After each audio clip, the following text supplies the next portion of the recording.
യാത്രകൾ എന്നും മനോഹരമാകുന്നത് നമ്മുടെ കൂടെ യാത്ര ചെയ്യുന്നവർ നമ്മുടെ വൈബിനനുസരിച്ചുള്ള ആൾക്കാരാകുമ്പോഴാണ് അല്ലേ. അതുപോലുള്ളൊരു മനോഹരമായ യാത്രയുടെ വീഡിയോ വന്നിട്ട് ഈ ഷോട്ടിലൂടെ ഞാൻ നിങ്ങൾക്ക് കാണിച്ചു തരുന്നത്. ഇതിപ്പോൾ മുംബൈ ടു കേരള ട്രെയിൻ യാത്രയാണ്. എൻ്റെ അമ്മ അനിയനും നാട്ടിൽ പോവാണ് കേട്ടോ. അപ്പോൾ 16-18 മണിക്കൂറോളം എങ്ങനെ ട്രെയിനിൽ യാത്രയുണ്ട്. അപ്പോൾ കുറേയൊക്കെ ബോറടിച്ചൊക്കെ പോകേണ്ടുന്ന ഒരു യാത്ര വളരെ അടിപൊളിയായിട്ടാണ് ഇന്ന് അമ്മ പോകുന്നത് കേട്ടോ. അപ്പോൾ അതിനുള്ള ഒരു ക്രെഡിറ്റ് എന്ന് പറയുന്നത് ഇന്ന് ട്രെയിനിൽ വെച്ച് കണ്ട ഒരു ഫാമിലിയാണ്. അവരും കണ്ണൂർ തന്നെ ആയിരുന്നു കേട്ടോ.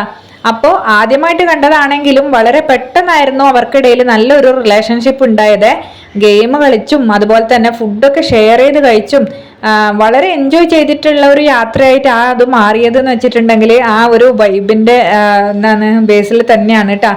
അപ്പോൾ ഇത്തരത്തിലുള്ള യാത്രകളെ നമുക്ക് എപ്പോഴും മറക്കാൻ പറ്റാത്ത യാത്രകളായിരിക്കും അല്ലേ. നമ്മൾ പറയുന്നത് ശരിയാണ്. ചില യാത്രകളിലാണ് നമ്മൾ അവിചാരിതമായിട്ട് കുറേ ആൾക്കാരെ പരിചയപ്പെടുന്നതും അവരൊക്കെ നമ്മുടെ ഒരു യാത്രയുടെ ഭാഗമാകുന്നതും ഒരുപാട് കാര്യങ്ങളൊക്കെ നമുക്ക് അറിയാനും പരിചയപ്പെടാനൊക്കെ പറ്റുന്നത് അല്ലേ. ഇതുപോലുള്ള ആൾക്കാർ കൂട്ടുണ്ടെങ്കിൽ നമുക്ക് എന്ത് ലോങ് ഡിസ്റ്റൻസ് ആയാലും നല്ല സന്തോഷത്തോടെ ടൈം പാസ് ആക്കിയിട്ട് പോയിട്ട് വരാൻ പറ്റും അല്ലേ. അപ്പം ഭക്ഷണമൊക്കെ ഷെയർ ചെയ്ത് കഴിച്ചതിന് ശേഷം ഇവരിതാ ചായയൊക്കെ കുടിച്ച് പാട്ടൊക്കെ പാടി എൻജോയ് ചെയ്തിട്ടാണ് കേട്ടോ പോകുന്നത്.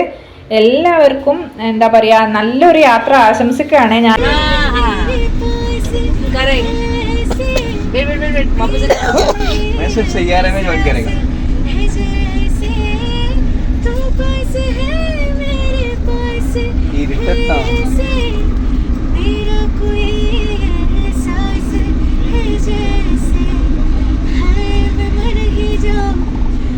तुझको न पाऊं बातों में तेरी मैं रातें बिताऊं होठों पे लम्हा लम्हा है नाम तेरा है तुझको ही गाऊं मैं तुझको पुकारूं